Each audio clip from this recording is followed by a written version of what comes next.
Disclaimer: this video includes commentary and reactions generated with the assistance of artificial intelligence. Any statements, opinions, interpretations, or accusations expressed by the AI are generated content and do not reflect the views, beliefs, or intentions of the creator. The AI may produce inaccurate, misleading, or fictional information. All content should be understood as entertainment or experimental use only, and not as factual claims or real allegations about any individual, group, or entity. The creator does not endorse, verify, or take responsibility for any statements made by the AI. Viewers' discretion is advised. Welcome to the debate. Imagine you pull a string of Christmas lights out of storage. You plug them in, expecting the room to light up, but instead, you're holding a massive, impossible knot. And worse, you slowly realize someone else tangled them on purpose while you weren't looking. Right. And the more you blindly pull up one wire, the tighter the knots get somewhere else. It's incredibly frustrating. Exactly. It's a great metaphor. Today, we are examining a really stark proposition from our source material. The idea is that society hands us this heavily tangled web of falsehoods about fairness, essentially masking a brutal, rigged reality where you either dominate or become dominated.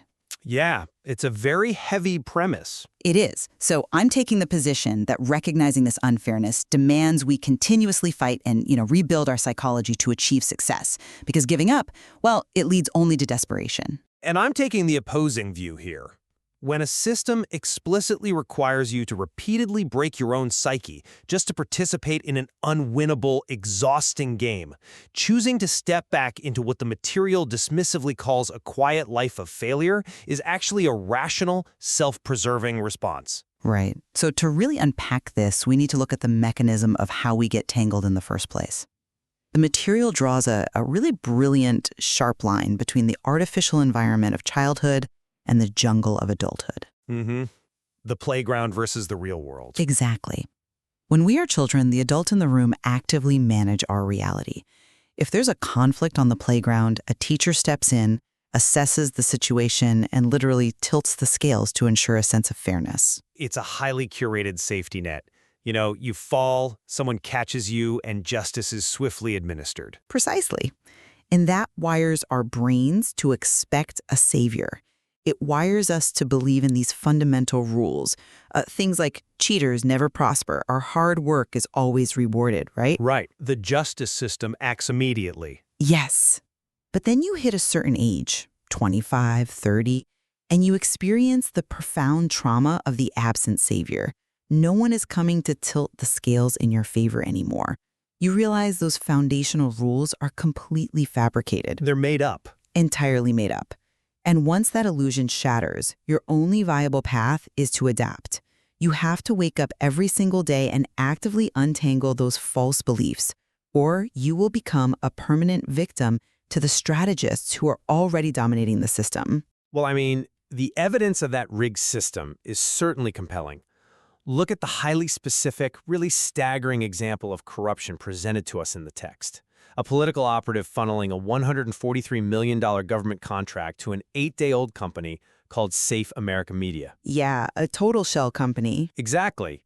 No headquarters, no website, no prior government work. Just handed millions of dollars. And the official who orchestrated it saw 0 jail time. They were merely reassigned.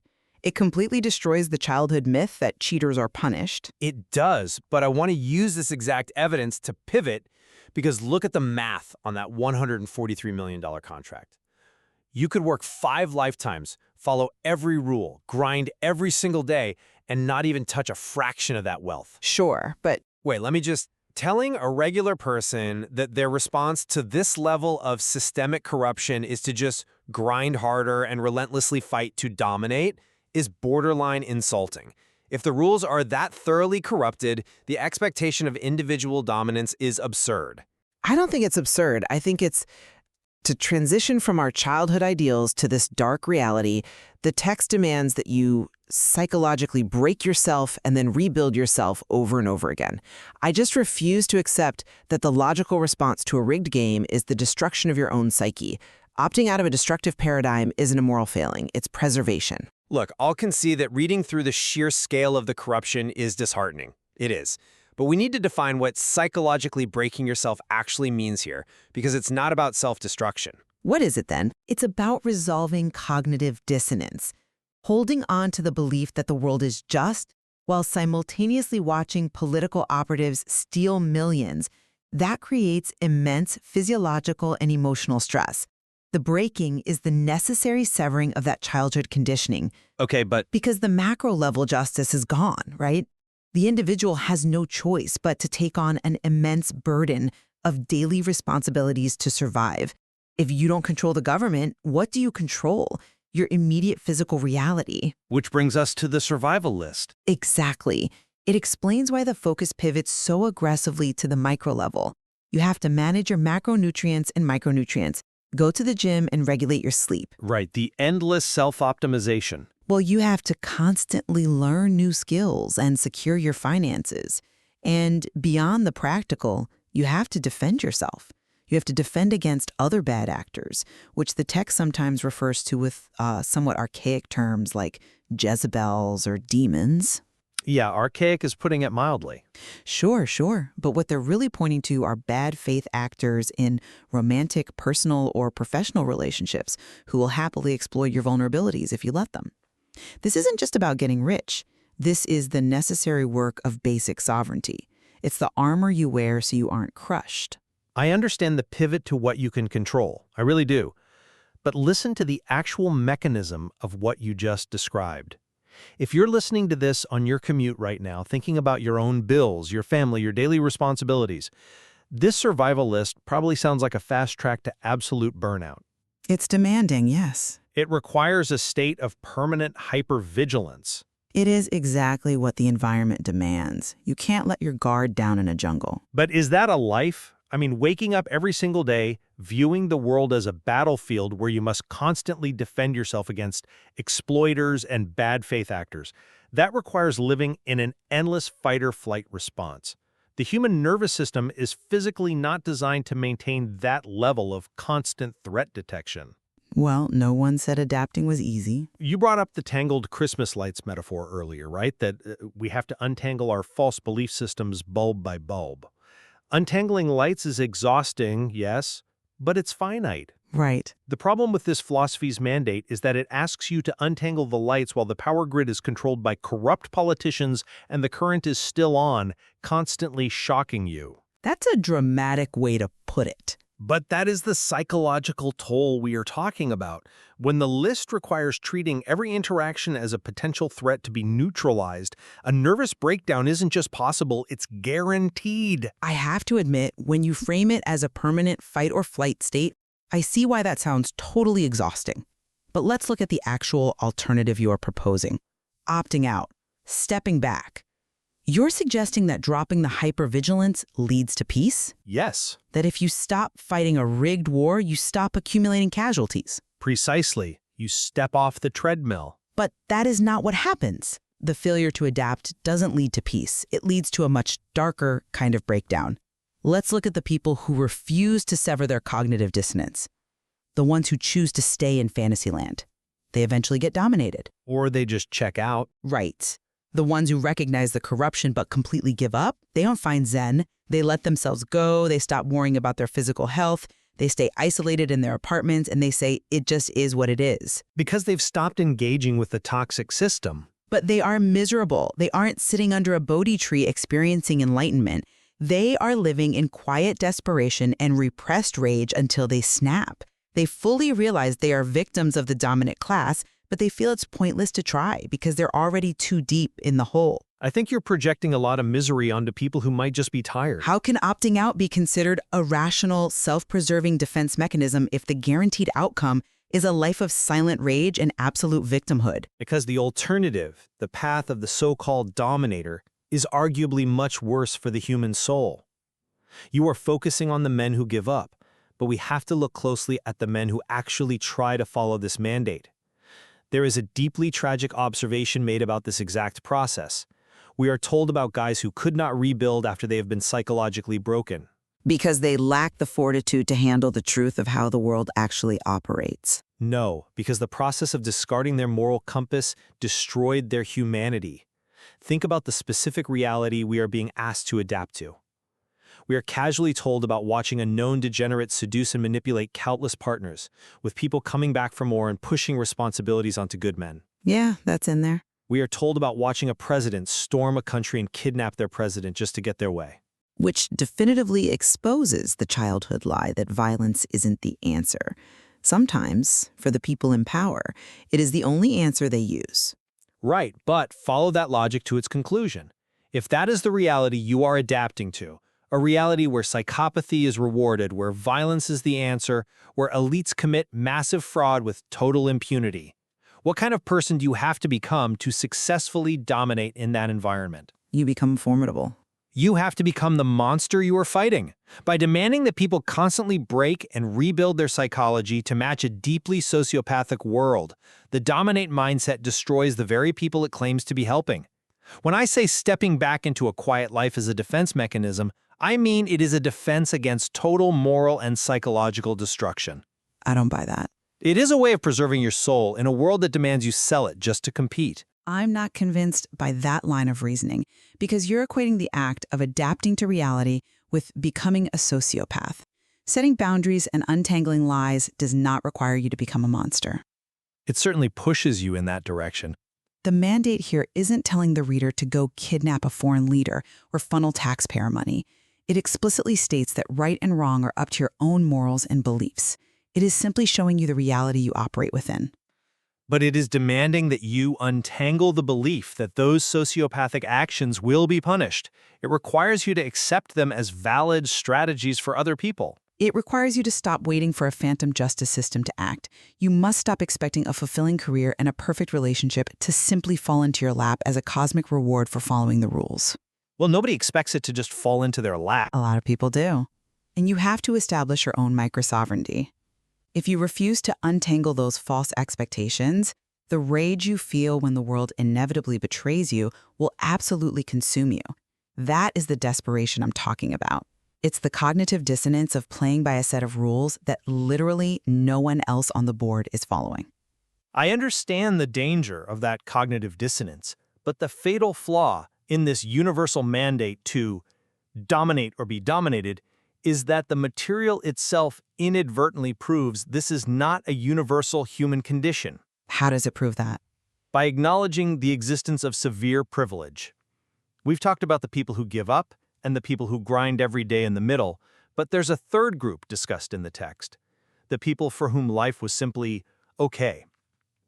These are the individuals born into good families with immense emotional, mental, and financial support systems. Right, the ones who have their out-of-state college tuition entirely paid for. Exactly! And it goes so far beyond just tuition. We're talking about students who go to out-of-state colleges, which is vastly more expensive, and they don't even stay in dorms. They have their own private apartments paid for, their groceries covered, and they even have a dedicated Uber allowance, so they never have to walk or take a bus. Yeah, the Uber allowance detail always gets me. Encountering this group was described as a profound shock to the system, an inability to even fathom living a life with that much friction removed. It is a massive shock when you come from the bottom and realize how tilted the scales actually are for others. But don't you see what that realization actually proves? Privilege in this context isn't just about having money. It means never having to untangle the Christmas lights in the first place. Okay, that's an interesting point. It proves that the dominate or become dominated binary is a false construct. It is not the fundamental law of nature. It is a highly localized condition forced only on the disadvantaged. The kid with the Uber allowance and the paid apartment isn't waking up every day fighting bad faith actors and hyper-regulating their macros just to survive. No, they're not. They are just living. They have a quiet life of success without the trauma. The existence of this privileged class proves that demanding relentless, exhausting struggle from the marginalized is inherently unjust. Why should someone disadvantaged have to psychologically fracture themselves just to reach the baseline of safety that others are handed at birth? That is a very human, very understandable frustration. But I would counter that focusing on that privilege is a complete strategic dead end. How is acknowledging reality a dead end? Because yes, it's unjust. Yes, the scales are massively tilted for some and not for others. But complaining about it does absolutely nothing to change your material reality. It validates the unfairness. It proves that the individual isn't crazy for being exhausted. Validation doesn't pay the rent. People complain about not being born tall enough or good-looking enough or rich enough. And the only pragmatic response to that is, it doesn't matter. None of it matters. That is incredibly bleak. Focusing on the elite's advantages, obsessing over the kid with the Uber allowance is exactly the trap that breeds resentment and paralysis. It is the fastest route to that quiet life of failure. The only rational focus is what you can execute every single day. You cannot control the macro injustice of the world. You can only control your macronutrients, your skill acquisition, your emotional regulation, and your daily effort. But think about the mechanism of what you're asking people to do. You're asking them to ignore a glaring systemic flaw and internalize the blame for their own exhaustion. I'm not saying internalize the blame. I'm saying internalize the responsibility. When you say none of it matters, you are essentially demanding that the individual gaslight themselves into believing their lack of success is entirely their own fault, even while they're staring directly at a $143 million fraud or massive inherited wealth. That is the psychological breaking right there. You have to break your own sense of systemic justice to function in your framework.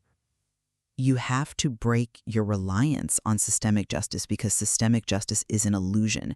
That is the core revelation we are dealing with. The people who indoctrinated you to take care of the world, to play fair, are the very same people abusing the world. That's The source from which you got your morals is corrupted. So relying on their systems to fix the unfairness will only lead to your destruction. You ask why someone should have to fight so hard just to reach the baseline? Because if they don't, they won't even have the baseline. They will have absolutely nothing. They will be dominated. I see the cold pragmatism in that, I really do. But I maintain that there is a profound difference between establishing personal agency and adapting a hyper-antagonistic dominate framework. You can take care of your health, learn new skills, and protect your finances without viewing the world as a literal jungle where you must constantly defend yourself against everyone you meet. It's hard to separate the two. But you have to. Conflating basic self-improvement with a deeply paranoid, combative worldview is a category error. It conflates them because the environment is inherently combative. You cannot just quietly improve yourself in a vacuum. There are active forces, whether it's systemic corruption, societal lies, or interpersonal exploiters, that will encroach on your progress if you aren't actively vigilant. And that is where we fundamentally diverge on the mechanics of living a good life. I believe that by adopting that combative worldview, you invite the very chaos you are trying to defend against. You become so obsessed with not being dominated that you isolate yourself in a fortress of your own making, viewing every person as a potential threat. You survive, maybe, but you lose your capacity for genuine connection. Well, we've covered a lot of ground today, from the illusion of childhood fairness to the profound weight of untangling our beliefs. My stance remains that the source material accurately diagnoses the brutal mechanics of adulthood. We are conditioned with false rules, and severing that cognitive dissonance is an agonizing, deeply uncomfortable process. Truly agonizing. However, choosing to strive, to take absolute micro-level responsibility for your daily actions, and to rebuild your psychology is the only way to establish personal sovereignty in an unforgiving world. Avoiding the fight doesn't grant you peace. It guarantees you will be dominated by those who are willing to play the game as it actually exists. And I maintain that while recognizing the world's corruption is vital, the prescription to dominate or become dominated is deeply flawed. When the criteria for what you call success require endless psychological fracturing, living in a constant state of hypervigilance, and participating in a profoundly corrupt jungle, we have to reevaluate what failure actually means. Fair enough. What looks like a quiet life of failure from the outside, or to an observer obsessed with domination, may actually be a valid, healthy refusal to play a rigged and soul-destroying game. True agency can also mean recognizing that the power is on, the lights are shocking you, and choosing to set the tangled mess down. It is a debate that forces a profoundly uncomfortable look in the mirror. It demands we examine our societal structures and the immense psychological weight of simply becoming a self-sustaining adult. It absolutely does. There is so much more to explore regarding how much of our everyday reality, our baseline expectations, and our miseries are shaped by these made-up rules. It leaves us with a massive question. Is the jungle a fundamental law of nature? Or is it just a cage we've built for ourselves and accepted as normal? Indeed. We encourage our listeners to examine the material themselves, to look closely at the rules they've been handed since childhood and decide which path they would choose when faced with the tangled wires. Are you going to sit in the dark, or are you going to start untangling? Until next time.